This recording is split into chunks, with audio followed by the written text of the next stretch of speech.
Hey, so now we're going to go over the kettlebell press. Okay, so many people have done shoulder presses or have been on a shoulder press machine, and so they know the motion of pressing weight overhead. But many people, when they feel kettlebells, they feel a big difference.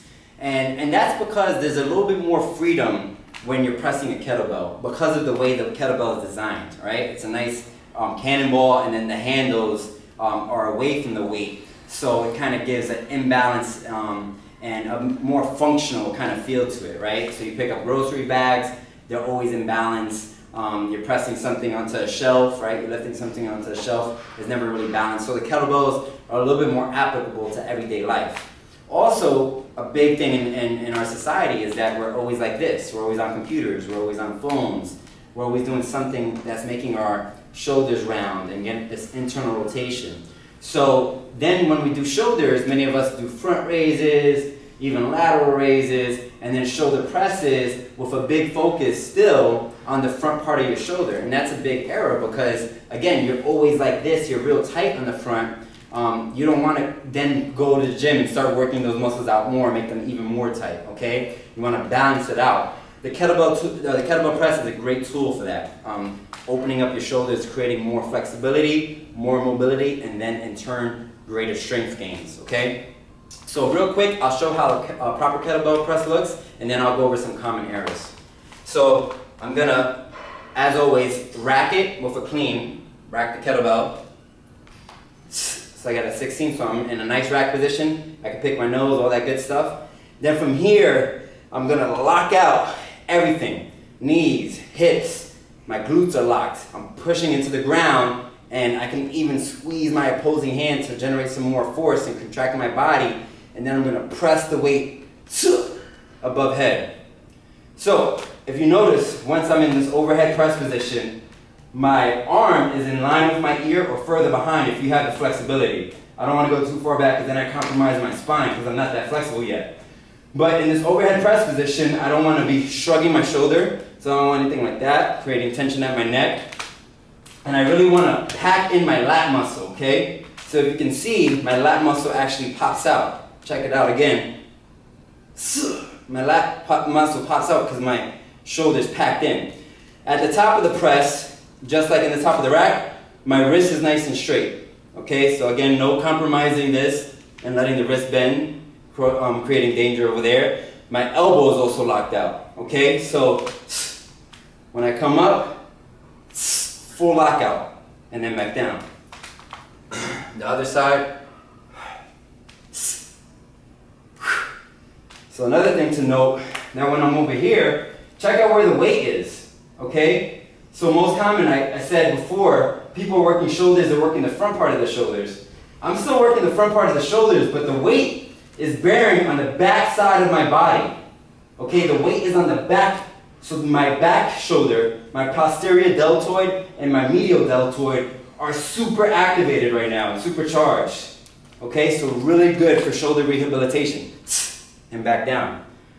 So, common errors when people are doing presses. First of all, people don't even get into the rack position correctly. So when they go into the press, they're doing a lot of damage. So if you haven't seen the video on the kettlebell clean, check that one out. The link is below, okay? So if someone does an improper clean and comes to a bad rack position, something like this, right? Compromised wrist, compromised shoulder, and then they press up from here, there's a lot of bad things going on here. All right, so you want to make sure first, good clean, good rack, press it up, lock it out, and then back to the rack. Okay, so you never want to press and do something rocky over here and then mess up your shoulder and turn. All right, so always back to rack after every press. Another thing that's very common is that people do not lock out their body. Okay, so the press, even though the shoulder is going to get a lot of work, the press is not the shoulder press. It's called the press because you are working your whole body. You're pressing from the ground up. It just happens to be that at the shoulder is where a lot of the motion is taking place. But the force is being generated from the ground if you do it properly. Okay? So, for instance, if I go to a 24 kilo, right? 24 kilos is pretty heavy.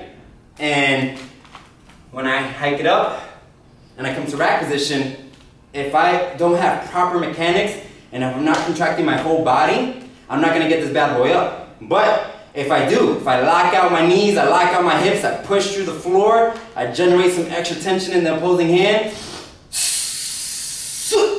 I can press that up, and then back down, okay? So you wanna use your whole body. You don't wanna have this kind of shoulder focused tendency, because then you're gonna mess up your mechanics. Another common thing that people do is that when they come down from the press, they kind of let the weight jerk them down, okay? So I'll go back to the 16 kilo, just for the demo, I don't wanna get too tired. All right, so improper, this is the improper come down from the rack. So I press, if I come down improperly, this is a very common one. They kind of just let the weight take them, all right? And so if you saw what happened there, when I came down, my elbow got twisted, my wrist got twisted, my shoulder got compromised. It's really bad. So you want to always, from that pressing motion, come back down to the rack position, and then from the rack position, come down to center. So check it out, this is a proper.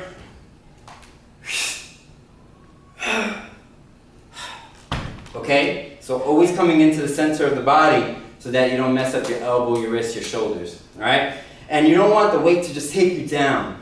You want to actually pull the weight back to you, okay? And so many of people have said that from doing some real heavy presses and really doing them correctly, it actually increases your pull-up power, okay? And that seems kind of weird, but if I'm in this press position and I pull with my lat back into place, I'm getting a big eccentric workout on my lat muscle, which is really beneficial to everybody, okay? So that's the kettlebell press. Practice it. If you have any questions, hit me up. Thanks.